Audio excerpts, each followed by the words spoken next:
Sa kailaliman ng mainit na sabana ng Africa, sa pagitan ng mga rumaragasang ilog at tuyong damuhan, may isang nilalang na marangal, tahimik, ngunit handang ipaglaban ang kanyang buhay, ang waterbuck. Isang nilalang na tila isinilang mula sa hangin at tubig, isang simbolo ng kaligtasan sa isang mundong walang habag. Ang kanyang kwento ay hindi lamang tungkol sa buhay sa ligaw, kundi tungkol sa pakikibaka, laban sa gutom, sa mga leon, sa init ng araw at sa sariling kapalaran. Ang hari ng gilid ng tubig. Kung ang mga leon ay hari ng savanna, ang waterbuck naman ay hari ng mga gilid ng ilog. Mula sa malayo, siya ay madaling makilala. Matipuno, may makapal na balahibo na kulay tsokolate at may puting marka sa likod na tila singsing. Isang likas na target out na tanging kalikasan lamang ang nakakaintindi.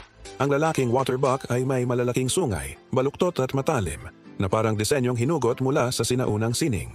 Ito ang kanyang sandata, ang kanyang dangal, at minsan ang kanyang kapahamakan. Habang sumisikat ang araw, makikita sila na naglalakad sa tabi ng tubig. Hindi ito simpleng pagpapalamig. Ito'y taktika ng kaligtasan. Ang mga leon, cheetah at hyena ay bihirang lumusong sa tubig. Sa gilid ng ilog, mas ligtas ang waterbuck.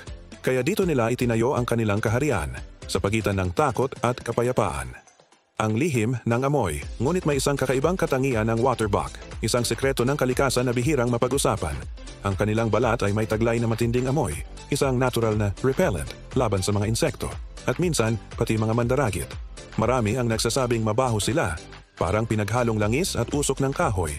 Ngunit sa mundo ng kalikasan, ang amoy ay sandata. Habang ang iba ay ginagawang mas kaakit-akit ang kanilang amoy, ang waterbuck ay kabaliktaran. Ang kanyang amoy ay nagsisilbing babala. Para bang sinasabi niya sa mga leon, "Ako'y hindi madaling kainin." Subalit ang amoy na iyon ay may kapalit dahil sa halimuyak na kumakapit sa kanilang balat, madali rin silang maamoy ng tao. Kaya't bihirang kainin ng mga mangangaso ang karne ng waterbuck. Sa ganitong paraan, iniligtas siya ng kalikasan mula sa pagiging pagkain. Sa gitna ng savanna. Habang papalapit ang taginit, nagiging mabangis ang tanawin. Ang mga ilog ay natutuyo, ang mga damo ay nagiging dilaw, at ang hangin ay nagiging abo. Dito sinusubok ang tibay ng mga waterbuck. Isang babaeng waterbuck, si Nala, ay naglalakbay kasama ang kanyang batang anak, si Tao. Sa kanilang paglalakbay, tinuturuan ni Nala ang anak kung saan makakahanap ng lilim, kung paano umiwas sa panganib, at kung kailan tatakbo patungo sa tubig. Ang bawat araw ay laban. Ang bawat patak ng tubig ay kayamanan. Ngunit habang ang ina ay abala sa paghahanap ng damo, isang leong gutom ang nagmamasid mula sa malayo. Tahimik, matyaga.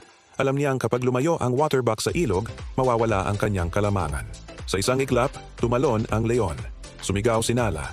Tumakbo si Tao sa tubig at doon siya nagligtas. Ang leon ay tumigil sa pampang, galit ngunit walang magawa. Ang tubig minsan ay nagiging sandata ng mahina. Ang batas ng kalikasan. Sa mundo ng mga hayop, walang korte, walang hukom, walang batas na nakasulat. Ngunit may batas na mas matanda pa kaysa sa tao, ang batas ng kalikasan. Para sa waterbuck, ang batas na ito ay malinaw. Uminom, ngunit huwag tumagal. Makinig, kahit walang tunog. Tumakbo, bago pa man tumakbo ang iba. Ang mga kawan ay nabubuo hindi dahil sa ugnayan ng dugo, kundi dahil sa pangangailangan. Ang mga lalaki ay karaniwang nag-iisa, nagbabantay ng kanilang teritoryo. Ang mga babae naman ay bumubuo ng mga grupo, nagkakaisa para sa kaligtasan ng kanilang mga anak. Ang teritoryo ng isang lalaking waterbuck ay sagrado. Dito niya tinatanggol ang kanyang dangal laban sa ibang lalaki. Kapag dumating ang isang karibal, magsisimula ang marahas na sayaw ng mga sungay. Hindi ito laban ng galit, kundi ng dangal. Ang una nilang banggaan ay parang tunog ng bakal sa bakal. Ang bawat tulak, bawat sabit, ay may kasamang panganib ng kamatayan. Ngunit sa dulo, isa lamang ang mananatili. At ang natalo, aalis, hindi dahil sa kahihiyan, kundi dahil alam niyang ganun talaga ang batas ng buhay. Ang ulan ng pag-asa, dumating ang unang patak ng ulan. Ang mga ulap ay bumabalot sa kalangitan at ang lupa ay muling humihinga. Sa bawat patak, ang mga damo ay muling tumutubo at ang mga waterbuck ay nagsasaya. Sa panahong ito, muling nabubuo ang buhay. Ang mga babae ay nagdadalang tao, ang mga lalaki ay muling nag-aagawa ng teritoryo at ang mga ilog ay nagiging salamin ng kalangitan. Isang bagong buhay ang isinilang.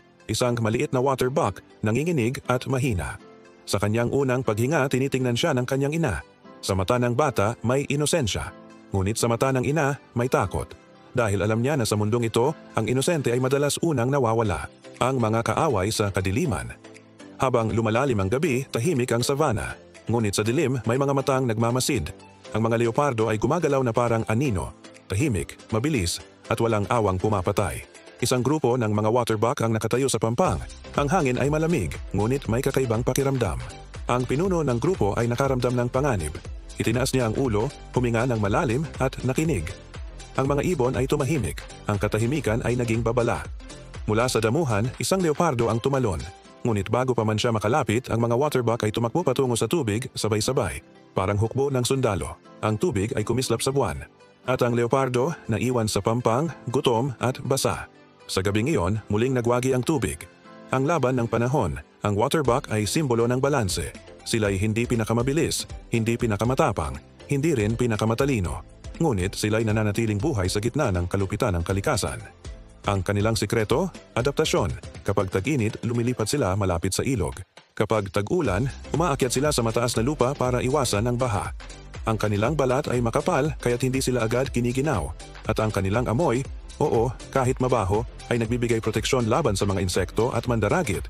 Ang bawat bahagi ng kanilang katawan ay may dahilan. Ang kanilang sungay ay sandata. Ang kanilang amoy ay kalasag. At ang kanilang takot ay gabay. Ang kwento ng kaligtasan.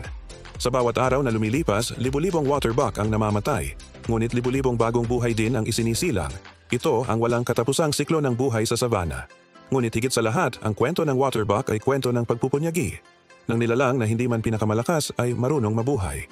Ang nilalang na natutong lumaban hindi sa pamamagitan ng galit, kundi sa karunungan ng pag-iwas. Ng nilalang na natutong mamuhay sa pagitan ng takot at pag-asa.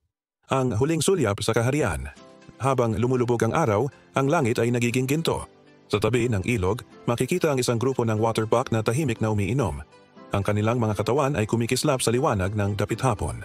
Walang salita, walang tunog, tanging katahimikan ng kalikasan. Sa sandaling iyon, mararamdaman mo ang hiwaga ng kanilang mundo.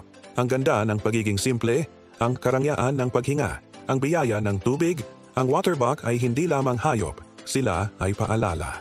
Nasa mundo kung saan ang lakas ay kadalasang sukatan ng tagumpay, may mga nilalang na nagtatagumpay sa pamamagitan ng pagiging marunong mabuhay. At habang ang gabi ay bumabalot sa savanna, ang mga waterbuck ay naglalaho sa dilim, hindi bilang biktima, kundi bilang mga anino ng isang sinaunang kaharian ng tubig. Ito ang waterbuck, ang tagapagbantay ng mga ilog, ang mabangong kabalyero ng savanna, at ang tahimik na saksi sa walang katapusang ikot ng buhay at kamatayan. Sa bawat patak ng tubig, sa bawat hampas ng hangin, at sa bawat pagsikat ng araw, nandyan siya. Matatag, mapayapa, at buhay.